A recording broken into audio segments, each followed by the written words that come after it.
Instituto Nacional de Transparencia, Acceso a la Información y Protección de Datos Personales.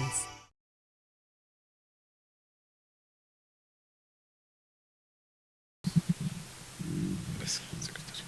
Bien, es muy breve, amén de sumarme a lo dicho por la comisionada. Lo que decía Andrea Cherami, en este caso el procedimiento administrativo de Profepa fue de oficio, en ejercicio de sus funciones de inspección y de verificación. Eso no fue a petición de algún grupo o alguna persona interesada, alguna organización en temas medioambientales. Y finalmente en el tema, decía Juan Carlos, sobre este asunto de por qué tantas vías para llegar al mismo resultado. Pues la naturaleza lógica de una instancia colegiada y pues mencionando ponderación, diría Roberta Alexi, caso difícil no hay solución única, siempre se pueden verter distintas argumentaciones a final de cuentas, ¿no?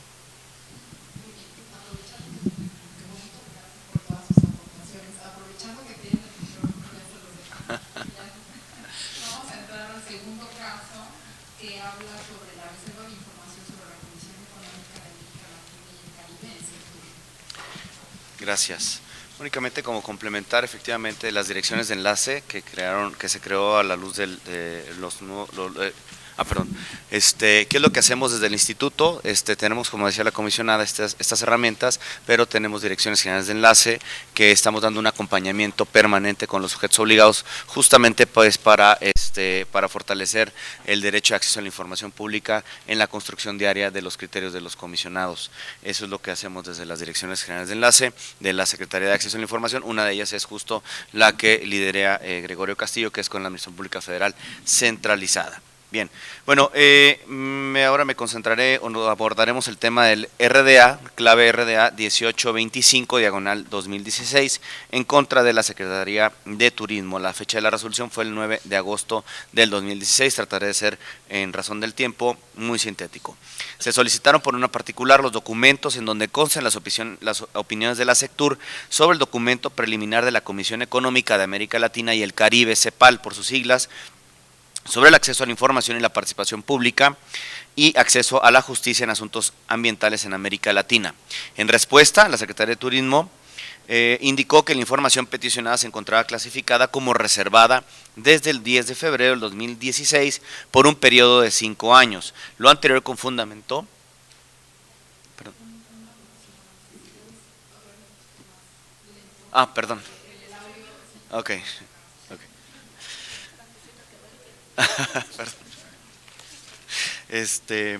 El recurso de revisión inicial otra vez es la clave 1825/2016 en contra de la Secretaría de Turismo. En este caso, la particular solicitó los documentos donde consten las opiniones de la SECTUR sobre el documento preliminar de la Comisión Económica de América Latina y el Caribe, por su acrónimo CEPAL, sobre el acceso a la información, la participación pública y acceso a la justicia en asuntos ambientales en América Latina y el Caribe.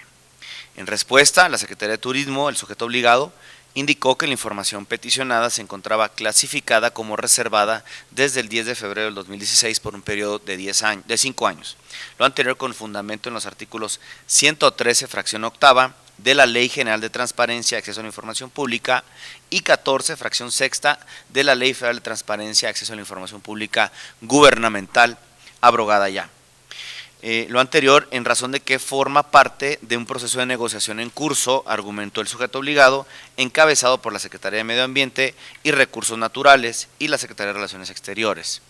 Inconforme, la recurrente señaló que la información solicitada es pública, por lo que no resulta procedente la clasificación realizada por SECTUR, además de que se realizó un deficiente análisis de la naturaleza de la información.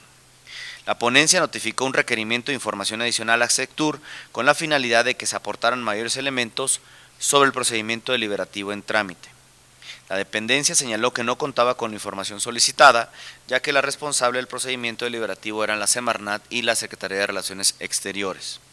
Se determinó en consecuencia llamar como terceros interesados a la Semarnat y a la Secretaría de Relaciones Exteriores, con el objetivo de llegarse de mayor información suficiente para resolver sobre el caso que nos ocupa. Tanto la Semarnat como la Secretaría de Relaciones Exteriores, en la diligencia de acceso, manifestaron que la información solicitada se encontraba reservada, toda vez que se refiere a puntos de vista de dependencias e instituciones conforme a sus atribuciones, y las cuales forman parte de un proceso deliberativo en el cual México como Estado mexicano forma parte. La Secretaría de Relaciones Exteriores señaló que la difusión de los comentarios y propuestas de texto planteados por las dependencias participantes, las cuales obran en documentos solicitados por el particular, afectaría la conducción de las negociaciones internacionales e inclusive, dijo, limitaría la capacidad negociadora de México para promover sus intereses. Se llevó a cabo la diligencia de acceso en la que estuvieron presentes las 3 dependencias interesadas, en las cuales reiteraron la clasificación de la información requerida e indicaron que no es procedente la elaboración de una versión pública del documento denominado Análisis y propuestas de enmienda de México al documento preliminar elaborado por la CEPAL, ya que se trata de enmiendas y propuestas alternativas de redacción para el lenguaje propuesto originalmente en el documento preliminar de la CEPAL. El Pleno determinó que la clasificación invocada por la SECTUR, con fundamento en el artículo 14, fracción sexta de la Ley Federal de Transparencia y Acceso a la Información Pública Gubernamental, entonces vigente, no es procedente, ya que la información solicitada versa sobre las opiniones de la SECTUR al documento preliminar del instrumento regional elaborado por la CEPAL, los cuales no dan cuenta de una determinación definitiva del Estado mexicano. Asimismo, el Pleno consideró que el proceso deliberativo referido por la SECTUR culminó con el envío de sus propuestas u opiniones a la Secretaría de Relaciones Exteriores, que le fue encargada de elaborar el documento final que contiene la postura de todas las dependencias que participaron en la integración de la postura del Estado mexicano. El Pleno resolvió que la información solicitada actualiza la causal de reserva con fundamento en el artículo 13, fracción segunda de la entonces Ley Federal Gubernamental, de la Ley Federal de Acceso a la Información Pública Gubernamental, vigente en ese entonces, ya que en ese momento México se encontraba participando en la negociación del instrumento regional sobre el acuerdo regional de la CEPAL, sobre el acceso a la información, la participación pública y el acceso a la justicia en asuntos ambientales de América Latina y el Caribe. Se indicó también en la resolución que proporcionar la información solicitada, al contener datos de carácter estratégico que sirve de base al Estado mexicano para llevar a cabo la negociación, podría generar dificultades para llegar a acuerdos con otros países, pues los estados con quienes se lleva a cabo dicha negociación, pues conocerían sus pretensiones actualizándose, y en la resolución se cita el daño presente, probable y específico, y se desarrolla. En consecuencia, se modificó la respuesta proporcionada por la SECTUR y se le instruyó a efecto de que emitiera por conducto de su comité de información una resolución respectiva clasificando la información solicitada con fundamento en el artículo 13, fracción segunda, por el plazo de 5 meses. Debo resaltar que ya anteriormente existen precedentes que van relacionados con este asunto, que tienen que ver, es el expediente 1726, diagonal 2016 y sus acumulados. También se encuentra el 1110, diagonal 16, que son resueltos en el mismo sentido. De igual forma, el expediente 1732 del 2016 y el 1733 del 2016, que aun cuando no fueron promovidos en contra del mismo sujeto obligado, sí resolvieron el Pleno de los comisionados en el mismo sentido por tratarse de la misma información.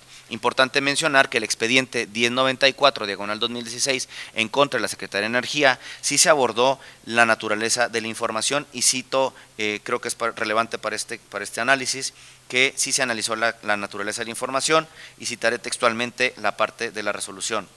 1094, diagonal 2016, insisto, en contra de la Secretaría de Energía, y dice la resolución. Por otro lado, la resolución contempla que si bien lo solicitado se relaciona con el tema medioambiental, lo cierto es que no se trata de información que dé cuenta de una situación medioambiental en sí, no un riesgo para las comunidades o al ambiente en general, ya que se trata de las opiniones emitidas a un instrumento internacional. Por lo cual, quiero resumir, existen estos precedentes en los cuales se resolvieron en el mismo sentido, se pidió la misma información a diversas entidades, y específicamente en el expediente 1094 en contra de la Secretaría de Energía, el Pleno sí se pronunció por la naturaleza de la información, que es la misma que, repito, se abordó o que se solicitó a diversas entidades o diversos sujetos obligados, y en los cuales, en todos estos precedentes, de los cuales ya di cuenta, el Pleno llegó a la misma conclusión de modificar la respuesta, considerando la clasificación, y confirmando la clasificación, modificando la temporalidad.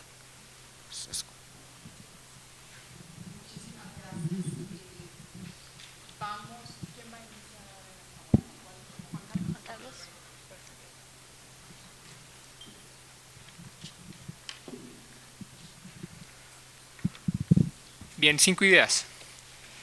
La primera, esta resolución tiene una extraña capacidad de ocultar la sustancia del caso gracias a una minuciosa descripción de las vicisitudes procesales que se repite sin poder de síntesis, incluso en los considerandos. Entonces, lo que es una virtud de la sustanciación, porque está muy bien sustanciado el expediente, termina por ser un penoso efecto de la resolución. O sea, leer esto es una pesadilla, incluso para los abogados, que somos ya una pesadilla, ¿no? O sea, muy bien, y en esto miren que lo repetitivo de la decisión se hace emblemático con el tema de la prueba de daño que utiliza la Secretaría de Relaciones Exteriores. Está por lo menos 3 veces repetida. No, la que hace SR, o sea, la que hace cuando se Relaciones Exteriores, cuando hace la prueba de daño. Está por lo menos 3 veces, y no sé si 4. Muy bien, y es en la prueba de daño donde está la sustancia de este caso. Porque en últimas la decisión reposa sobre considerar que la información es estratégica. Eso es lo que dice la información es estratégica para efectos de la forma en que México conduce las relaciones exteriores y porque es información que considera estratégica en el contexto de la celebración de un tratado internacional.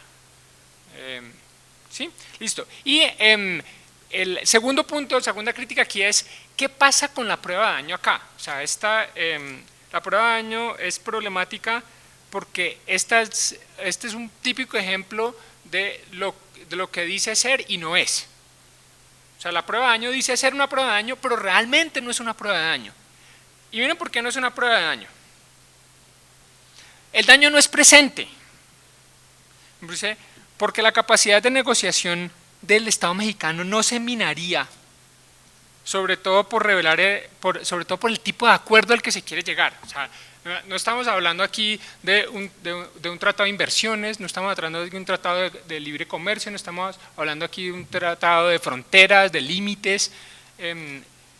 O sea, esto es un tratado multilateral en temas de derechos humanos y de capacidades institucionales que además libremente México ha propuesto a partir de del compromiso de la Declaración de Río del 92, un compromiso político refrendado otra vez en el 2012. Se juntan unos 10 estados, dice echémosle ganas, pidámosle a la CEPAL que nos sirva de secretaría técnica. O sea, el escenario de la negociación, o sea, ¿cómo va a minar uno la capacidad de negociación de México si uno hace un análisis de cuál es el escenario de la negociación? Entonces el daño no es presente.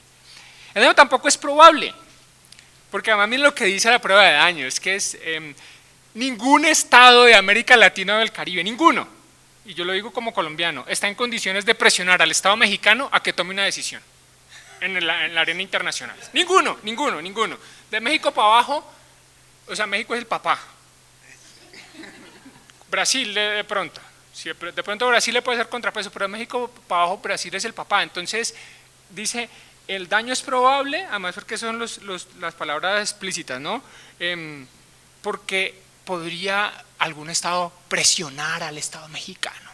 Si se revela lo que opina la Sectur sobre si le cambian una coma o si interpretan esta palabra de un tratado sobre acceso a la información y mecanismos de acceso a la justicia en materia ambiental. Pero sobre todo no es un daño específico. Y llama aquí la atención que ni la Secretaría de Relaciones Exteriores ni tampoco el INAI utilizaron argumentos, esos sí específicos, sobre el tipo de negociación. El estado en que se encontraba la negociación estaba a punto de terminarse además. Para demostrar la especificidad, no. Hay un par de lugares comunes, poco específicos, pero además increíbles, como la posible afectación de México si no se acepta lo que México quiere. Y un lamento sobre la posibilidad de que se incumpliera un compromiso político imposible de incumplir, porque el compromiso político que tenía México era avanzar en la posibilidad de llegar a celebrar un tratado. O sea, a lo que se comprometen en el ámbito de las relaciones internacionales cuando se acompaña o se firma una declaración. O sea, eso no es una obligación en términos jurídicos internacionales fuerte. Entonces no había realmente un daño específico de que se malograra la negociación y que se incumpliera una obligación internacional en términos fuertes. Muy bien, paso a la tercera idea. Aquí hay una extraña paradoja y el análisis de los dos casos nos permite hacer, pues no sé, la fantasía, la posición fantástica que tenemos los académicos de poder mirar las cosas por fuera. Entonces, ¿cómo comparar este caso con el que venimos de mirar? Entonces, el caso anterior es un caso magnífico, donde el INAI se emplea a fondo con mucha creatividad, con unas reflexiones muy interesantes. A mí el caso anterior me encantó. O sea, es una prueba de la riqueza que tiene el INAI y de la riqueza argumentativa sobre estos temas. Y este caso, o sea, el caso anterior además ensalza la importancia de la información medioambiental. O sea, hay un ensalzamiento de la importancia de esa información. Ahora, ¿no son los posibles mecanismos para hacer efectivos ese derecho también tan importantes? O sea, ¿por qué una reflexión sobre el contenido del derecho y las garantías del derecho de acceso a la información medioambiental no está acompañada por ese mismo entusiasmo? O sea, eso es un poco lo que me llama a mí la atención aquí, lo hace paradójico. Y ahora yo me pongo como abogado del diablo y me pongo también en los zapatos del INAI. Bueno, ¿qué pasa si esto es una información estratégica realmente? Porque eso no lo sabemos nosotros. O sea, ¿qué pasa si en las audiencias que se dice ahí con minuciosidad que se realizaron, encontraron realmente que esta información era delicada? Entonces, yo sí digo que están mejores posiciones institucionales, tanto la Secretaría de Relaciones Exteriores como el INAI, para decir si esto es delicado, ojo, no lo soltemos. Pero entonces den cuenta de eso. Y un poco lo que falta en la resolución es dar cuenta de eso. O sea, de por qué era estratégica esta información y de por qué era importante guardarla y no soltarla. Y yo lo que sospecho aquí es que se pierde una importante oportunidad para mirar a ver cómo Sectur estaba pensando el tema de acceso a la información medioambiental y cómo Sectur estaba produciendo un insumo sumado al de otras secretarías para definir la posición internacional de México sobre cómo incluso se está diagnosticando en términos institucionales la idea de los mecanismos para el acceso a la información medioambiental o el acceso a la justicia en temas medioambientales. Y es una oportunidad perdida también para mirar cómo diagnostican las autoridades públicas, cómo estaba diagnosticando la autoridad pública en ese momento este tema. Listo, muchas gracias.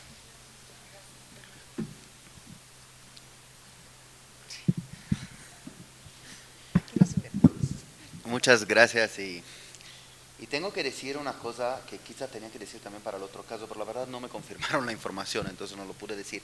Este caso lo presentamos nosotros, en particular aquí, la compañera, que es la solicitante, y también creo que el otro caso tiene que ver con la oficina de SEMDA, que está en Veracruz. Entonces somos un poco juez y parte, digamos, en ese sentido. Y bueno, nosotros hemos dado seguimiento. Es que el otro no lo tengo la información confirmada. Uno me dijo que sí, el otro abogado me dijo que no. Exacto. Pero este sí.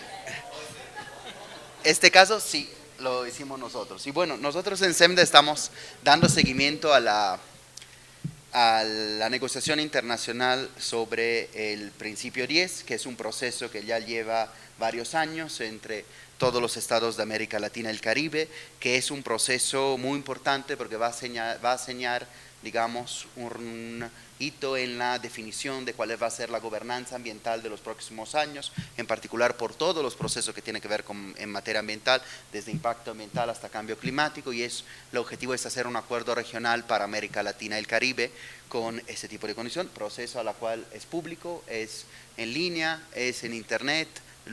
Les invito a todos a registrarse como participantes, como público en ese proceso, que hay esa posibilidad en la negociación internacional. Y al contrario de otros procesos, nada más para considerar la naturaleza del proceso, repito, es público, está en internet.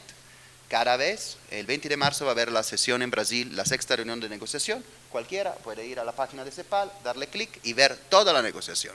No son negociaciones a puertas cerradas.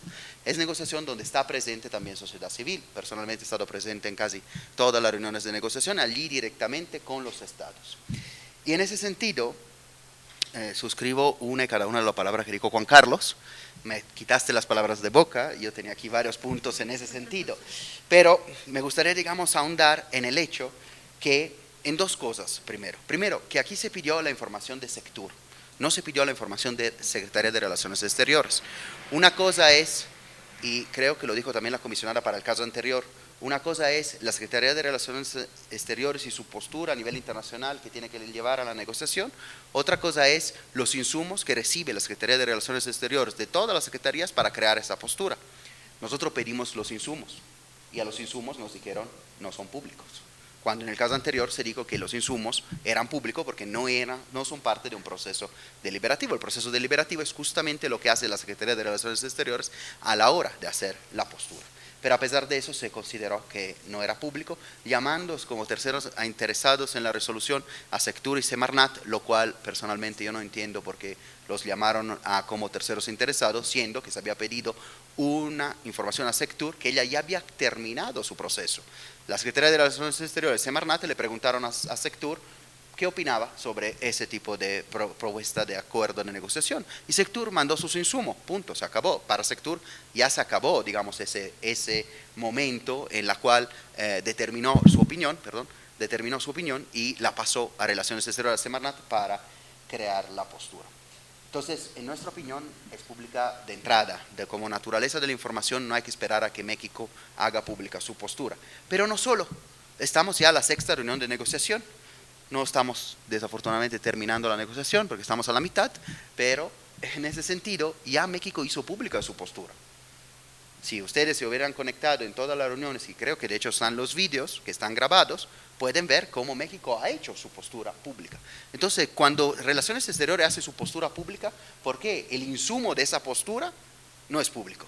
Para mí debería ser pública hasta la postura que se lleva, digamos, a ese tipo de reuniones.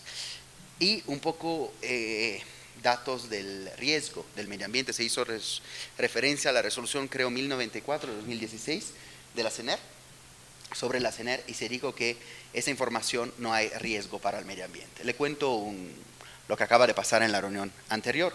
El representante de Semarnat en la negociación internacional, hablando a voz de México, propuso abolir y no poner en ese tratado internacional el RETSE, el registro de emisiones y transferencia contaminante. Había una disposición sobre RETSE y él dijo, para México hay que abolir esa disposición.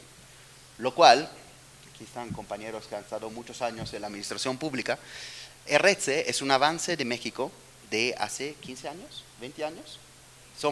Es el único país, con Chile, 2 países en toda América Latina que se tiene ese tipo de registro de emisión y transferencia de contaminante, donde cada empresa tiene que mandar a la Semarnat información sobre la contaminación que se hace. Y la postura de México es abolirla, no ponerlo en una resolución, en un tratado internacional donde se va a discutir la cuestión de la gobernanza. Entonces hay un riesgo real, ambiental también. A pesar que parece que estamos hablando de gobernanza, de procedimientos, de futuras instituciones, pero en esa propuesta estamos viendo cómo no se están reflejando determinados avances para México y hay un riesgo de que esos avances vayan de regreso en ese sentido. De hecho, nosotros nos acercamos con México y le dijimos, ¿cómo que proponen abolirlo? Ustedes deberían proponer hasta el siguiente modelo de RETSE, porque ustedes ya tienen 20 años implementándolo. Si fuera Colombia, si fuera Argentina, que no tienen el RETSE, pudiera entender que no saben bien cómo es, pero que México, que es el promotor, el reconocido en toda América Latina, que ha promovido el RETSE, que lo quite, es la verdad muy indicativo de lo que se está haciendo. Y en ese sentido creemos que, como decía también Juan Carlos, es impresionante la diferencia entre una resolución y la otra. Por un lado, a pesar de estar dentro de un procedimiento que se consideró de inspección y vigilancia, se decide publicitar la información porque es información ambiental y entonces pública. Aquí, en un procedimiento donde ya se ha hecho público parte de la postura de México, ni siquiera dan como publicidad a los insumos por la cual se ha creado ese tipo de postura. Muchas gracias.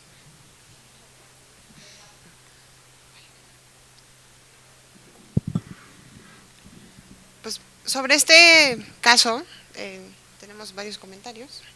Bueno, lo primero que llama mi atención es que la Sectur reserva sin tener elementos para reservar. Y de hecho, cuando justamente le piden que compruebe que es un proceso deliberativo, porque reservan por proceso deliberativo, no por negociación internacional, no puede hacerlo. Entonces, ese es un primer antecedente que es gravísimo, que un sujeto obligado pueda reservar por un proceso deliberativo del cual él ni siquiera tiene conocimiento. Y para poner estas fueron varias solicitudes que se hicieron a diferentes dependencias, Zagarpa entregó la información.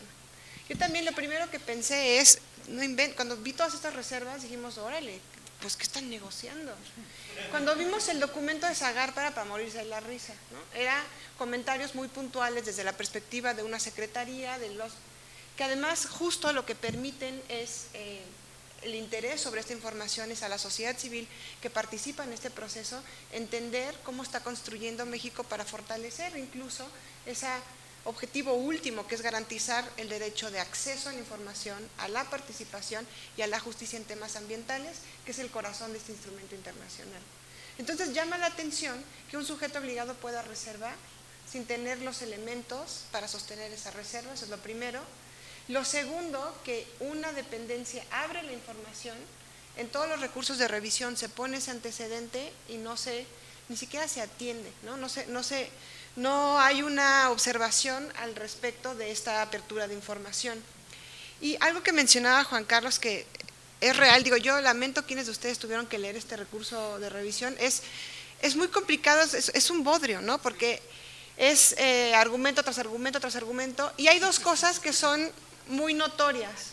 La primera, que todos los argumentos son o de Relaciones Exteriores o de Semarnat, algo de Sectur, de la recurrente, pero justo la parte del INAI es muy vacía, no hay una riqueza en el análisis, no da cuenta de lo que se está argumentando. Los alegatos se sueltan porque este proceso agotó todos los espacios posibles para abrir la información, se llevó a cabo una audiencia y como viene en la propia resolución, cosa que me gustaría abrir tantito un paréntesis, las audiencias del INAI tienen algunos como efectos que quizá no están previstos y no son tan notorios, llama la atención y ahí viene en el recurso que no se permite a la recurrente, en este caso yo, entrar con más de una persona. Cuando justo íbamos André y yo, nos sentamos en la audiencia, había 4 personas de Sectur, 3 de Relaciones Exteriores y 2 de Semarnat, ¿no? La disparidad era brutal, ¿no? Imagínense cualquier otro recurrente que no sea alguien de una organización de la sociedad civil que vaya y se enfrente, además eran consejeros, consejería jurídica de Sectur y de Relaciones Exteriores. Eso era impresionante, o sea, la disparidad. Y otra cosa como que fue muy lamentable es que se cierra la sesión, sale sociedad civil y se quedan Semarnat, Relaciones Exteriores y Sectur dialogando con el proyectista, ¿no? Eso es, ¿por qué? Porque ahí hay un diálogo completamente cerrado en donde se saca, o sea, ahí era muy complicado, ¿no? Volteábamos a hablar con el proyectista y le decíamos, pero tú eres quien garantiza mi derecho, ¿no? No quien tiene que enmendarle la plana al sujeto obligado para que sepa cómo reservar. Entonces, eso es una de las cosas que hay que atender en todo el proceso, que no son en sí mismo la resolución, sino en el proceso, ¿no? Y entonces, lo que uno identifica es que los alegatos no dialogan. Y lo más lamentable es que los alegatos de quien recurre no son respondidos por él. Es como si fueran monólogos. No hay una respuesta a esos alegatos. Jamás se dice que se hizo una revisión sobre la naturaleza de la información, como justamente mencionabas, ¿no? En el caso anterior, ahí está riqueza. Tampoco, como viene de argumento en el recurso de revisión y los alegatos posteriores, se responde sobre la naturaleza misma del proceso de negociación. Entonces ahí falta construir resoluciones que tengan un diálogo con los alegatos de los recurrentes. Y mencionaste justamente, ¿no? El daño, la prueba de daño es pues es un poco de terror, porque, y lo quiero volver a leer porque de verdad, menciona estos 3 temas. Que el daño minaría la capacidad negociadora del Estado, ¿no? Si se abre esta información, el Estado ya no podría negociar. Ahí da miedo, ¿no? Entonces, ¿qué tipo de negociadores tenemos? Otra, México podría estar sujeto a presiones para retirar sus iniciativas. Yo como mexicana no puedo decir lo que tú dijiste, pero en verdad estamos pensando que los procesos de negociación internacional, porque aquí se mezclan estos dos, o sea, también es temas ambientales, pero además estamos hablando que en México todavía seguimos viendo los procesos de negociación internacional como si fueran sagrados. No hay, o sea, como si estuviéramos negociando el precio del camarón o del petróleo, ¿no? Pareciera que todo es exactamente lo mismo. Y lo último que me pareció completamente lamentable, o sea, y lamentable que esté escrito y lamentable que lo sostenga Relaciones Exteriores, la imagen del país se vería afectada porque si sus propuestas no son incorporadas, no estaríamos en posición de firmar y con ello de no cumplir los compromisos adquiridos al firmar el principio 10. Exactamente, ¿no? Entonces parece, ¿no? Y que esto haya pasado de largo en la resolución, porque al final del día el INAI simplemente dice, pues sí, eso sí, efectivamente sí encaja en esta causal de proceso de negociación porque todo esto podría pasar. No lo dice tal cual, pero lo da a entender. Y aquí también, curiosamente, todos estos precedentes mencionados son exactamente el mismo proceso, y llama la atención que en el momento del fallo de uno, los demás se van. O sea, aquí, en esta parte de que tan es riesgoso que no se vean los precedentes como tan es riesgoso que se apliquen como aplanadora, ¿no? Entonces, otro de los temas a tomar en cuenta es que no necesariamente porque en un momento se decidió de una forma, tendría que aplicarse igual, porque además había estos son los instrumentos, los insumos. Había otros que preguntaban sobre la postura, ¿no? Eso sí podíamos entender que entraban en otra categoría porque ya era la postura.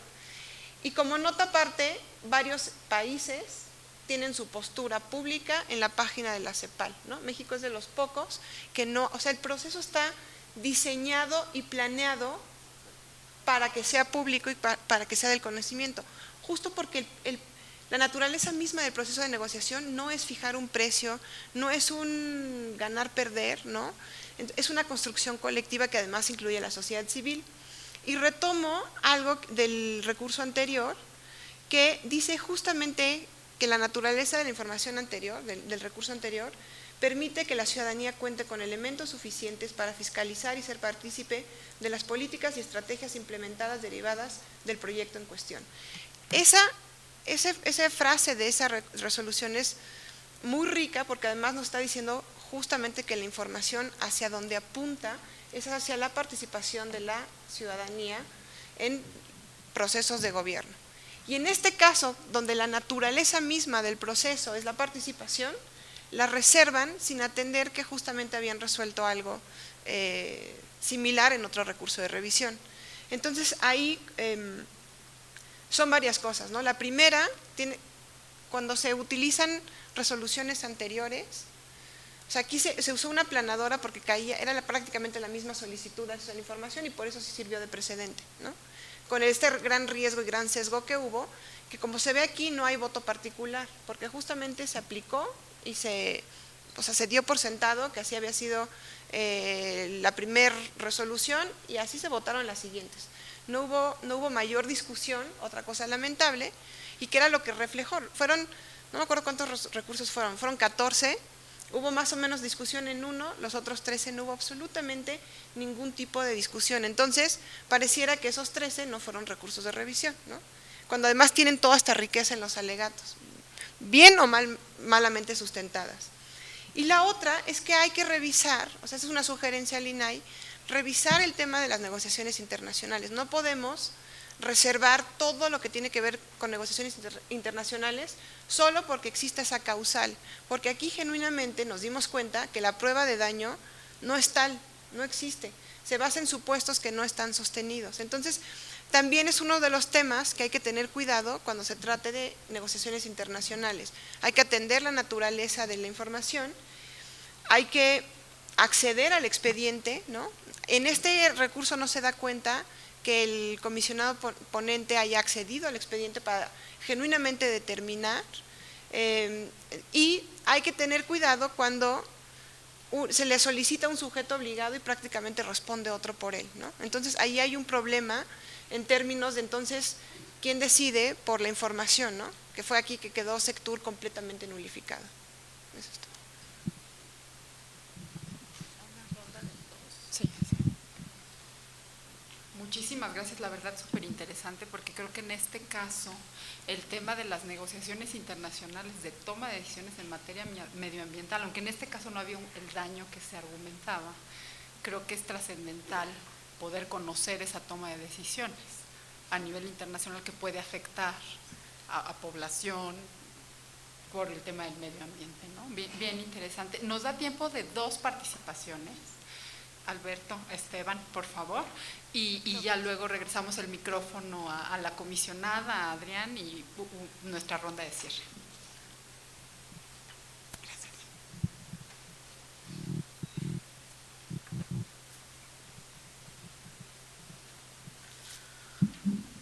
Bueno, ¿qué tal? Soy Alberto Rojas, coordinador de un proyecto de participación ciudadana y gobernanza ambiental del Programa Naciones Unidas para el Desarrollo en México.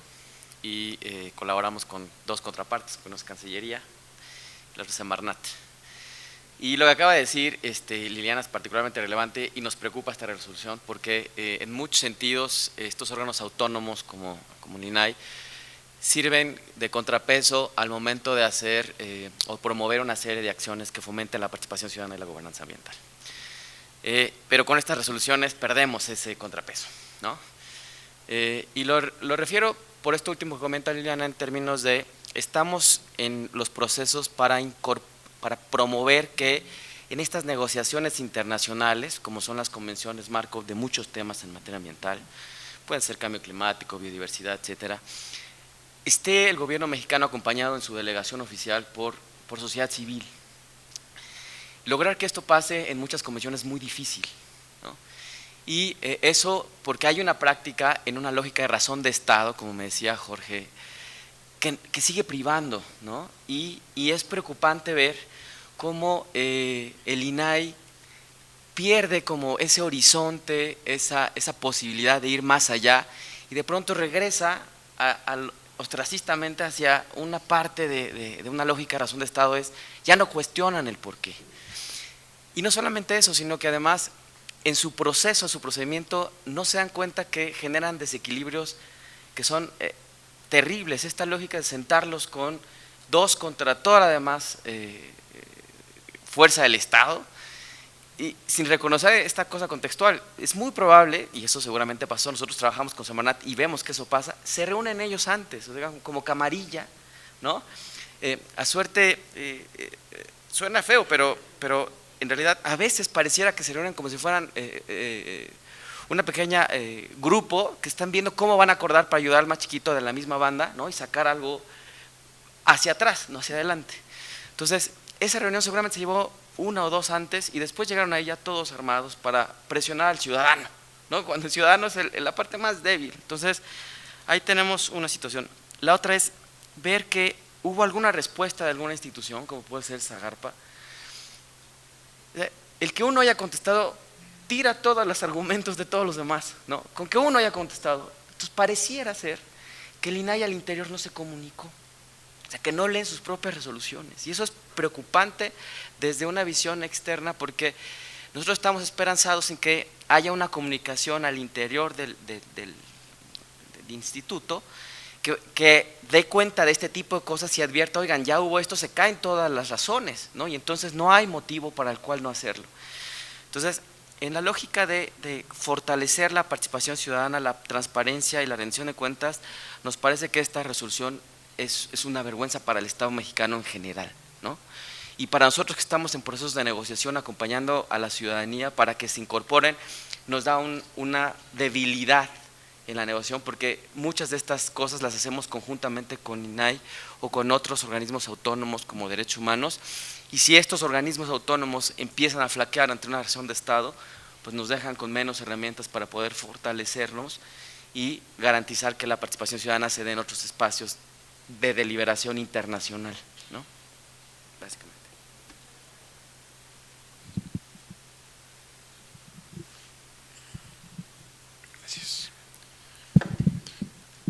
tardes, gracias. Soy Esteban García Peña de Alcosta, que es una alianza de 22 organizaciones de la sociedad civil del noroeste, orientados a la política pública en materia de sustentabilidad costera. No voy a ahondar mucho en el tema turístico, me parece que tanto Andrea, Renata y Juan Carlos abundaron muy bien. Como sociedad civil nos sumamos a esas opiniones. Nos preocupa que cada vez hay una mayor práctica en este gobierno federal de dilatar o de negar información que más que meternos en una dinámica de sospechar de ellos, más bien habla de su incapacidad. En fin, pero sí me quiero detener un poquito más en el tema de la resolución de Profepa. Y me parece que aquí el INAI y los participantes en este proceso no siguieron algo que tal vez, no soy abogado, no aplicaron, que es la economía procesal. Lo que solicitó el ciudadano fue informes ambientales derivados de un proyecto autorizado por la Semarnat, y acabaron entrando en un detalle de un proceso jurídico, aparentemente de un proceso de inspección de la propia Profepa por algún daño o incumplimiento de esa resolución en materia de impacto ambiental. Entonces, me da la impresión de que se metieron en una confusión tremenda ahí, porque lo que solicitaba el ciudadano es aquellos informes que mandata la Dirección General de Impacto y Riesgo Ambiental, que se deben entregar periódicamente tras una resolución en materia de impacto ambiental, sí, que aparte son obligados y son públicos, todos ellos, y acabaron discutiendo sobre algo que no queda claro, por lo menos en el documento que yo recibí, si se trataba de una querella ciudadana o de un procedimiento instaurado en contra de la API por haber encontrado alguna irregularidad. Así es como entiendo yo, y creo que Andrea también lo manifestó, que la Profepa interviene cuando hay ya un daño ambiental. Y al haber un daño ambiental ya se está generando un derecho público por haberse generado un daño, no solamente sobre el medio ambiente, sino sobre los bienes públicos. Y aquí esto lo quiero empatar, celebro que finalmente sí hayan utilizado alguna argumentación sobre el derecho a un medio ambiente sano, pero también tal vez hubiera faltado dos cosas. Uno, haber hecho consideraciones sobre las leyes tal vez no medioambientales, pero sí referidas a los bienes públicos patrimoniales de la nación, uno de ellos, todos ellos claramente descritos en el artículo 27 constitucional, que habla sobre los bienes de dominio público de la nación, y dos, sobre el artículo 119 de la Ley General de Bienes Nacionales, que habla sobre aquellos bienes marino-costeros, que también, cuyo daño también implica un daño grave, así lo entiendo yo, a la ciudadanía, porque yo implico un dominio, porque son de dominio público. Y en segunda, también manifestarles que sería muy bueno que el propio INAI, alguna vez cuando yo trabajé en el gobierno federal tuvimos algunas interacciones con la Suprema Corte de Justicia como expertos, como peritos. Valdría la pena, y es una recomendación, no sé si sus procedimientos lo contemplan de esta manera, que también se alleguen de los comentarios de expertos o de peritos o de gente que les pueda dar alguna luz en un tema tan complejo. O sea, el tema ambiental y el tema de recursos naturales es tan difuso, es tan complejo, es tan difícil de aterrizar, que probablemente en sus resoluciones valdría la pena que consulten a algunos expertos como para fortalecer, y no solamente resoluciones previas, que finalmente el derecho es lo que mandata, pero que muchas veces los argumentos que pudieran construirse con los aportes de expertos podrían enriquecerse.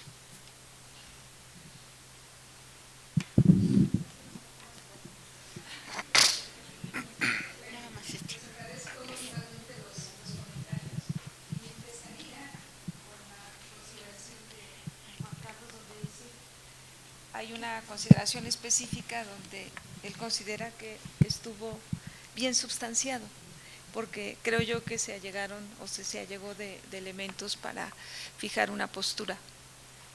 Y sí, precisamente creo que todos estamos convencidos de que los expedientes se tienen que instruir y hacer las diligencias necesarias para mejor proveer un asunto. Y si hay que llamar a terceros, es la lógica del INAI, hay que llamarlos. Y si se trata de dependencias, hay que llamarlas, máxime cuando teníamos antecedentes de que había otras solicitudes. Entonces, no vemos mal que en un procedimiento, aunque no sea el sujeto obligado interesado al quien se le solicitó información, se nos podamos allegar de informes, de documentos, de diligencias que poseen otros sujetos obligados. A fin de cuentas, la información es pública y podemos acceder, y la facultad la tenemos por parte del INAI, de allegarnos de todo lo que resulte necesario para mejor proveer un asunto. Entonces, en este caso, y casi no se hace, ahorita estoy advirtiendo también que son excepcionalmente cuando se hace este tipo de circunstancias donde solicitamos el concurso de otras dependencias, lo cual la verdad es que no lo vemos nada mal como INAI, al contrario, creo que nos podemos allegar más de mejores elementos. En este caso, aquí todos estamos de acuerdo que no se actualizaba el proceso deliberativo, porque efectivamente los informes estaban concluidos, de ahí que volvemos a una situación de carácter procedimental. Se reservó la información, pero no por la causal invocada por el sujeto obligado, que era el proceso deliberativo. Se reserva porque a consideración del INAI pudiesen ser afectadas las relaciones internacionales.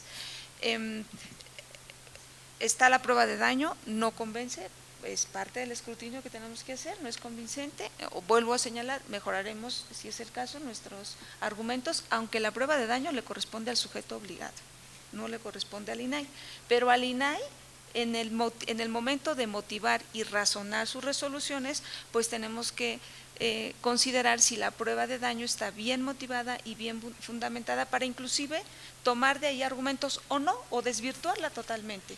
Entonces, es una responsabilidad tanto del sujeto obligado, pero también, asumo, del INAI de tener mejores resoluciones razonadas. Entonces, en este caso, lo que se consideró, consideramos en el instituto fue, igual y no se pueden compartir esto que ya nos señalaron de que no hubo un daño probable, daño específico, para el INAI fueron elementos suficientes para acreditarlo, atendiendo a que hasta el momento en que se resolvió este asunto, que si no recuerdo fue por agosto, nos habían o obran en constancias en autos de que el proceso total de la postura de México iba a ser hasta diciembre, de ahí que la consideración del INAI se redujo el tiempo de reserva a 5 meses, por esa consideración de que tuvimos constancia de que hasta diciembre se iba a tomar una decisión definitiva de la postura de México, y fue que en este caso pues, se redujo inclusive el periodo de reserva.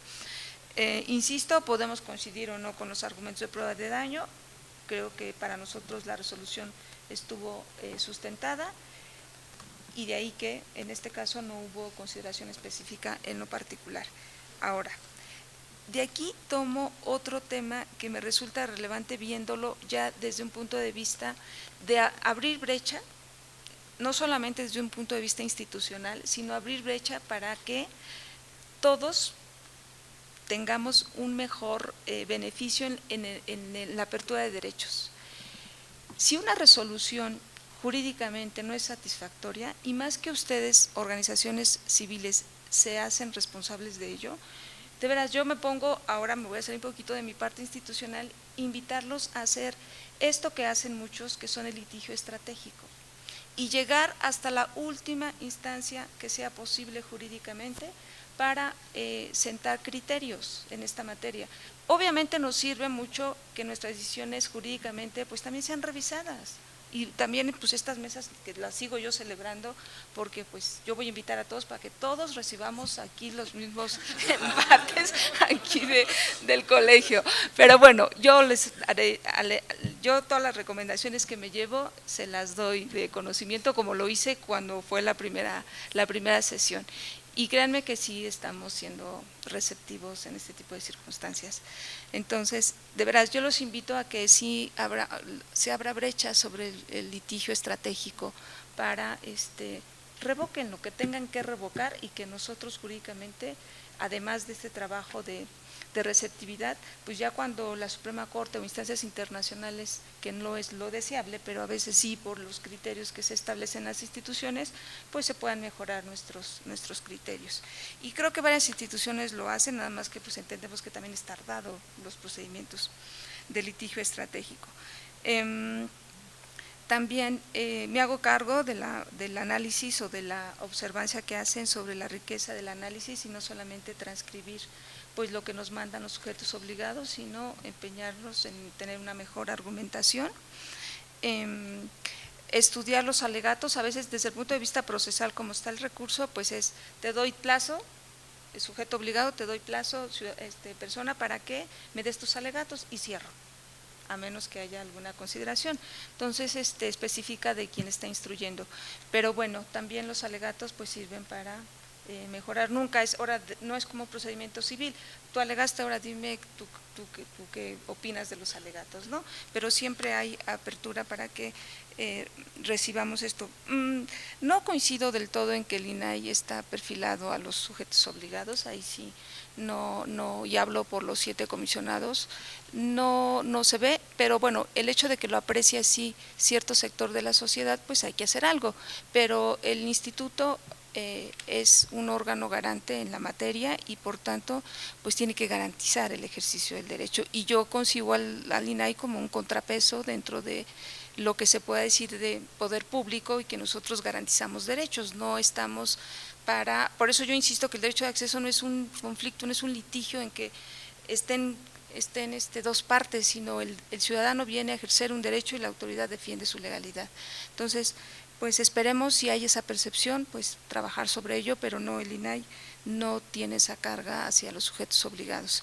¿Qué pasa con las audiencias? Y también tomo registro de esto, disparidad de las audiencias, y uno de las, nunca, o bueno, no sé si fue este caso, no se radicó en la ponencia, pero a lo mejor ahorita les doy el dato, que sentemos a las dos partes, porque es parte también de la garantía del derecho que tiene quien solicita información, no saber quién la pide. Porque si lo ponemos sentado, oye, pues a lo mejor el sujeto obligado ya conoce al recurrente, ¿no? Hay algunas personas y sociedad civil que sí se apersonan con su nombre, lo cual está totalmente válido, pero sentar a las dos partes en un momento, pues también se puede ver vulnerado el derecho de identidad de la persona solicitante de información. Diálogo hay con todas las instituciones y con todas las autoridades, y si es posible, y muchas veces yo he insistido, si los sujetos obligados en una audiencia, en ese momento, podemos contribuir a que se permita el acceso, es mejor orientarlos a los sujetos obligados. Oye, a ver, ¿qué tienes en estas audiencias? Da una versión pública, o sea, te esperas a que se resuelva el recurso de revisión, y muchos sujetos obligados sí han reconsiderado y hasta hemos sobreseído los asuntos. ¿Por qué? Pues porque en el lapso de la instrucción pues reconsideran los sujetos obligados y permiten el acceso a la información. Sí hay que cuidar esta parte donde el ciudadano, cuando decida apersonarse, pues no se ve afectado en su derecho de equidad, en el sentido de igualdad de las circunstancias, en la disparidad que se observa en esta materia. Muy buena sugerencia, y la voy a llevar, el hecho de que tengamos pues sugerencias de expertos en las materias. El INAI tiene un abanico, y ahora más que se abrió el ámbito de atribuciones de los sujetos obligados, electorales, sindicatos, toda la parte judicial, el legislativo, partidos políticos. Sí requerimos de expertos en la materia que nos den opiniones específicas sobre los casos materia de estudio. Entonces me llevo esta sugerencia para considerarlo, y yo creo que, bueno, para todo se requiere recurso, pero podemos firmar convenios hasta con colegios, por ejemplo, en todas las ramas, para que pues que nos puedan brindar opiniones técnicas sobre la materia. Muy buena sugerencia, lo hace la Corte y creo que le ha resultado. No obstante que son la última instancia, pues siempre es importante conocer el expertise de los especialistas. Y también retomo esto que decía Juan Carlos, pues a lo mejor en esta resolución, que no niega que puede haber una posible afectación de relaciones internacionales, pues como no permitió a tu consideración el hecho de que como no hubo una prueba de daño totalmente convincente, que a lo mejor si hubiese habido más elementos en la materia de la parte internacional, puede que sí. O sea, yo lo que quiero que dar de vista es que aun cuando se trata de información pública, sí puede haber una afectación en la relación internacional de determinados documentos que, si bien ya están concluidos, ya están concluidos, ese instrumento sí puede afectar otra causal que no tenga que ver con proceso deliberativo, como se consideró en este caso. Pero para eso, bueno, pues a tu criterio tendremos que tener mayores razonamientos. Para nosotros o para quien resolvimos en su momento este asunto, estaban dados los elementos suficientes y lo que se hizo fue reducir la brecha de reserva en el entendido de que en diciembre se iba a tener una postura definitiva del caso, ¿no? No sé si…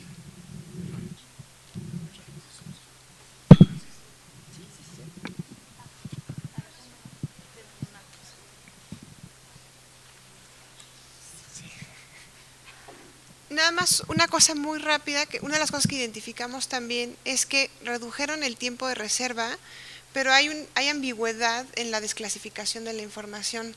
De hecho, metimos 3 amparos, lo tuvimos que reducir porque ya no podemos meter los 14, y 2 lo sobreseyeron porque se cumplió el periodo de reserva, cuando no tenemos la información. Entonces ahorita estamos,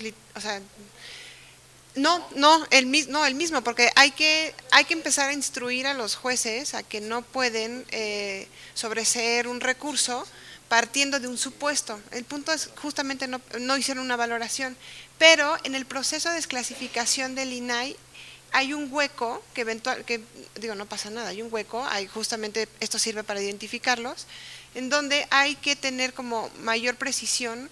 Ya se venció el plazo de reserva. No ha pasado nada, no sabemos nada, metimos una carta al INAI, no ha habido respuesta, diciendo ya se venció el plazo. Y entonces, hay un periodo ahí como, en los propios lineamientos, hay como un pequeño hueco, porque al parecer puede prolongar la reserva el sujeto obligado sin necesariamente avisar. No sé, ahí hay como un tema que habría que revisar y eventualmente les estaremos haciendo llegar como unas sugerencias, ¿no?, al respecto. Sí. Ajá.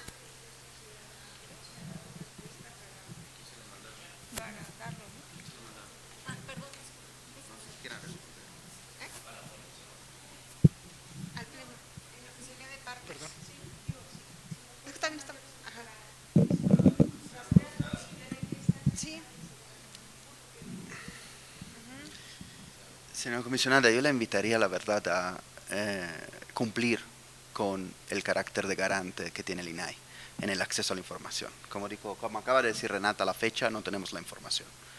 La hemos pedida, hemos hecho todos los recursos, estamos en revisión de amparo para poder obtener ese tipo de información. A la fecha se cerraron todas las reservas, pero la información no lo tenemos.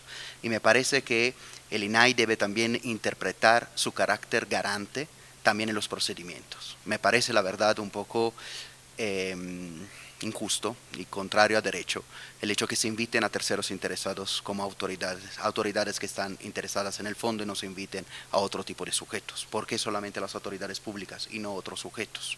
Hay otros sujetos que están involucrados, aparte que es una información que involucra a toda gente. Hay representantes mexicanos que son partes de como sociedad civil, son representantes de todo el público latinoamericano en el proceso de negociación.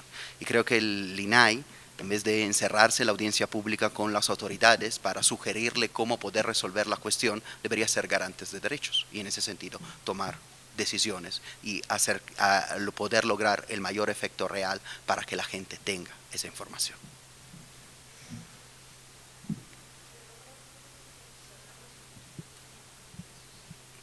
Pero eso pasó en la audiencia. Ahí sí quiero ser muy clara, o sea, el INAI no está para cerrarse en lo oscurito a tener reuniones con los sujetos obligados con esa finalidad. Si pasó ese caso o consideran ustedes el caso específico, yo me lo llevo y lo platico con la ponencia que llevó ese caso y que se vea ese asunto, pero no, el instituto no cierra, o sea, no tiene reuniones a puertas cerradas para ver casos específicos, y créanme que en eso estamos trabajando los ciertos comisionados, pues, para ponderar. Y además que no estamos de paso, o sea, a fin de cuentas a mí también saliendo de ahí pues me preocuparía tener instituciones sólidas que me protejan ese derecho y muchos otros derechos, ¿no? Si uno tiene oportunidad ahora que incide en ello, pues trabajar sobre ese camino, ¿no? Y si hay ese tema, con gusto lo vemos para pues mejorar, si se dio esa impresión, pues mejorar qué pasó en ese sentido, ¿no? Muy bien, pero muchas gracias. Pues muchas gracias por esta sesión, creo que ha sido muy rica. Quisiéramos enviar el mensaje a los comisionados, hasta donde sabemos hay 7, en estas mesas, y los 7 se comprometieron con nosotros a estar en estas mesas, y pues qué bueno que siempre te tenemos al pie del pero estaría muy bien, además digamos, por justicia, que no siempre te caiga todo a ti, ¿no? Sino que también vengan los demás a dialogar. Entonces los invitamos, por favor, a que vengan. ¿Tuvieron una agenda internacional, internacional, nacional, algunos, por eso no están aquí, pero sí, se complicó la agenda de los comisionados. De hecho, también yo estaba fuera, pero cancelé. Gracias. Lo otro es también pensar nosotros cómo se construyen estos casos emblemáticos. Uno de ellos fue el caso de la Parota, por ejemplo, ¿no? O sea, también tener monitoreados la construcción de casos emblemáticos que nos permitan tener este aprendizaje, esta reflexión y este conocimiento sobre la forma en la cual el INAI hace frente a solicitudes de derecho de acceso a la información y sobre todo cuando potencian otros derechos. Además del litigio estratégico, se creó el Consejo Consultivo. Colegas, ¿por qué no están ustedes inscritos? Se aplazó 2 veces el proceso porque solo había 6 personas inscritas. También hay que hacerse cargo. Si no aprovechamos los espacios que nosotros mismos ganamos, no nos vayamos a quejar después. Entonces, el Consejo Consultivo también va a tener esta labor de vinculación, de reflexión. No es un colegiado del colegiado, pero va a tener una labor súper importante en este proceso.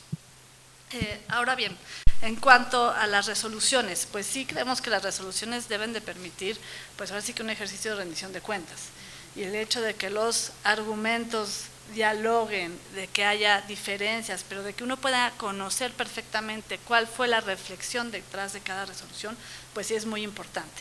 Y en las 2 resoluciones que analizamos el día de hoy, como que pudiera decirse que hay 2 INAIs, ¿no? En la forma en la cual se abordaron las temáticas.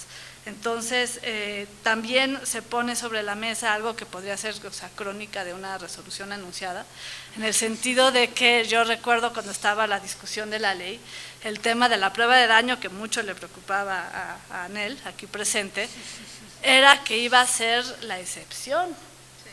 La prueba de daño supuestamente se iba a hacer porque solo cuando era un caso excepcional se iba a aplicar la prueba de daño. Entonces sí hay que poner los reflectores sobre cómo se está haciendo, quién se está haciendo, quién lo está haciendo y si no es realmente como una puerta de salida fácil de evocar la prueba de daño sin realmente sustentarla como se debiera para evitar dar información. Entonces creo que eso es parte del aprendizaje, creo que es hasta cierto punto normal, no justificado, pero normal que no se esté haciendo de manera adecuada, porque es algo novedoso y tiene que ver con los problemas de implementación de la nueva ley.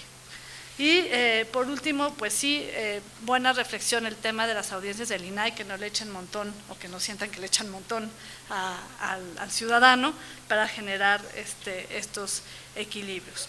Y bueno, cómo se van a hacer las adecuaciones en las reglas de funcionamiento del Pleno y el tema de los métodos y los precedentes. Creo que ha sido muy rica esta reflexión, de verdad, muchísimas gracias por haber estado aquí y muchísimas gracias a todos, ya que tengamos el texto y la reflexión en lenguaje no tan técnico jurídico, sino más para el ciudadano de a pie, los daremos a conocer. Pues muchas gracias y la siguiente mesa las va a anunciar Liliana. Muchas gracias por su asistencia, los esperamos, nuestra siguiente mesa va a ser en el INAI el 25 de abril y vamos a abordar el tema de instituciones académicas y acceso a la información. Entonces los invitamos a que sigan esta serie de mesas que seguramente van a seguir con debates muy ricos al respecto. Gracias por venir hoy al CIDE, gracias a nombre de la Red por la Rendición de Cuentas, del Seminario Universitario de Transparencias y del INAI. Buenas tardes.